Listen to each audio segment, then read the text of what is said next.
भारतीय क्रिकेट एक ऐसा सफर जिसकी कहानी किसी फिल्म से कम नहीं है। एक समय था जब ये गरीबी और अपमान के दौर से गुजर रहा था, और आज ये दुनिया की सबसे बड़ी क्रिकेट शक्ति है।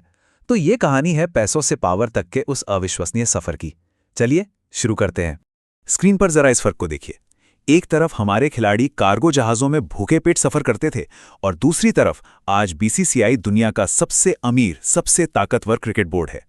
मतलब यकीन करना मुश्किल है कि जब इंग्लैंड के खिलाड़ी लग्जरी प्लेन में उड़ते थे, हमारे खिलाड़ियों को दिन के सिर्फ 13 रुपए मिलते थे। तो सवाल ये उठता है कि आखिर ये चमत्कार हुआ कैसे?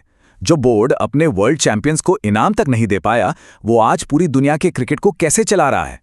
आइए इस क्रांति के पीछे के राज को समझते हैं। तो चलिए कहानी की शुरुआत से शुरू करते हैं। ये वो दौर था जब भारतीय क्रिकेट के पास पैसा नहीं था और सम्मान भी नहीं।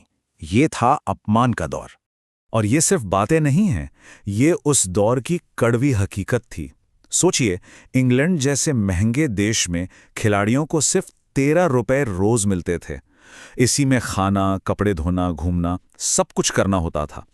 हालात इतने खराब थे कि सुनील गावस्कर जैसे लेजेंड को भी अपना घर चलाने के लिए एक बैंक में नौकरी करनी पड़ती थी।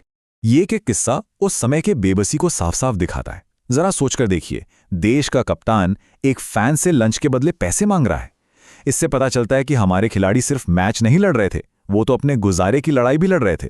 लेकिन फिर आया साल 1983 और एक ऐसा चमत्कार हुआ जिसने भारतीय क्रिकेट का इतिहास हमेशा के लिए बदल दिया।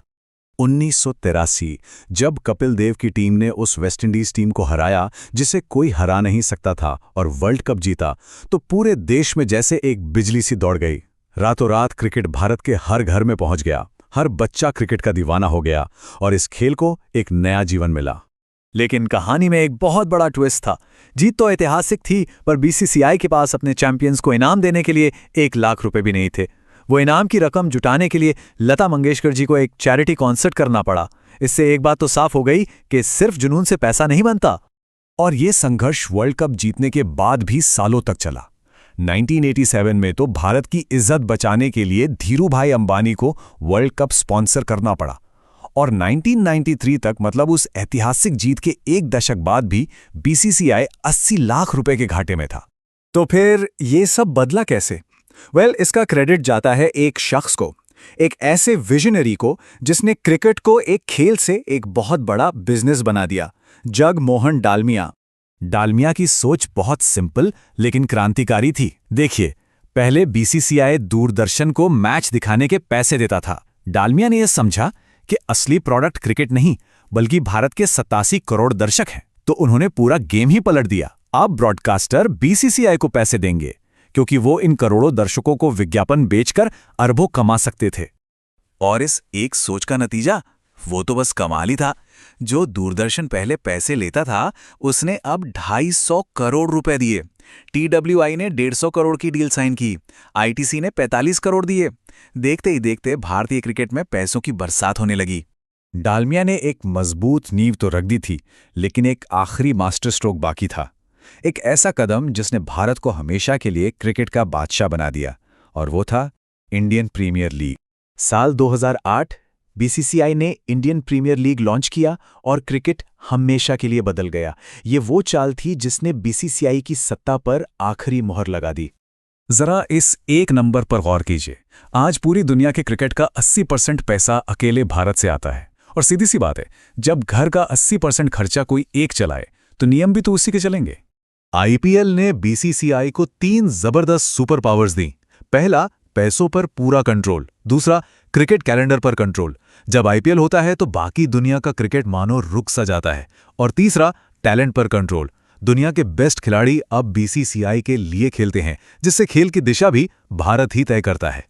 तो इस पूरी कहानी से, इस जबरदस्त सफर से हम क्या सीख सकते हैं? कुछ बहुत जरूरी सबक हैं। पहला और सबसे जरूरी सबक है, अपनी वैल्यू पहचानो। जब तक बीसीसीआई ने खुद अपने 87 करोड़ फैंस की कीमत नहीं समझी, दुनिया ने उसे हल्के में लिया। जिस दिन उन्होंने अपनी ताकत पहचानी, दुनिया ने उन्हें सलाम किया। दूसरा सबक, बीसीसीआई ने पावर मांगी नहीं, उसे कमाया। वो वर्ल्ड क्रिकेट का फाइनेंशियल इंजन बन गया। इतना जरूरी कि अब सिस्टम उसके बिना चल ही नहीं सकता। जब आप इतने जरूरी बन जाते हैं तो सम्मान खुद ब खुद मिलता है। और आखिर में सबसे बड़ा और शायद सबसे जरूरी सबक, पैसा। आज बीसीसीआई के पास 20,000 करोड़ रुपए का कैश रिजर्व है। ये फाइनेंशियल आजादी ही उसकी असली ताकत है। कहते हैं ना, बिजनेस में कैश इज ऑलवेज किंग। तो ये थी भारतीय क्रिकेट के अर्श से फर्श तक की कहानी। लेकिन ये हमें एक बहुत बड़े सवाल पर लाकर छोड़ देती है। अब जब क्रिकेट की राजधानी लॉर्ड से मुंबई शिफ्ट हो गई है, तो इस नए साम्राज्य का भविष्य क्या होगा? सोचने के लिए एक दिलचस्प बात है।